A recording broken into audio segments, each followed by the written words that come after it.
Friends, just imagine a small bird that spends its whole life flying. It never really stops. This bird is called the Arctic tern, and every year it travels more than 70,000 kilometers.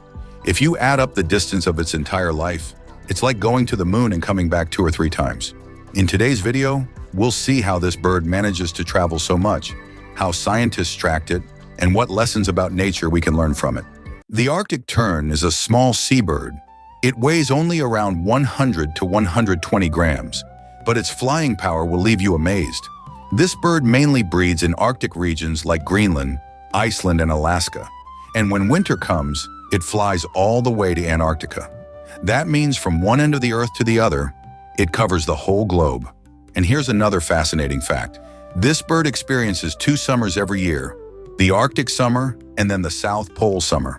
In 2010, scientists attached tiny tracking devices to these birds. The results were shocking. Some Arctic terns traveled nearly 70,900 kilometers in a single year. A few even crossed 80,000 kilometers. Their routes are not always the same. Some follow the coast of West Africa, while others take a detour along South America. Along the way, they also make stopovers, especially in the North Atlantic Ocean, where they rest and refill their energy. So how does this little bird manage such a huge journey? For direction, it uses sunlight, stars, and Earth's magnetic fields. For food, it hovers over the ocean, catching fish and small crustaceans. The tracking tags scientists used were actually light sensors. These sensors recorded day-night patterns, which gave clues about the bird's location. That's how the entire route was mapped. An Arctic tern can live around 30 years. If it travels about 70,000 kilometers every year, in its lifetime, it covers more than 2 to 2.5 million kilometers. That's the same as flying to the moon and back 2 or 3 times. This is the longest migration record of any living creature on Earth. The Arctic tern is a perfect example of adaptability and endurance in nature, but it also faces problems. Climate change is warming the oceans, which affects their food supply. Pollution and habitat disturbance add more risks. Right now, Arctic terns are not considered endangered, but if the environment keeps changing, survival could become much harder in the future. So friends, this was the story of a tiny bird that holds the title of the world's greatest traveler. What amazed me most is that a single bird can cover a distance equal to flying to the moon and back. What did you find most amazing about the Arctic tern? Tell me in the comments. And if you enjoyed this video, don't forget to subscribe and share so more people can discover the story of this flying traveler.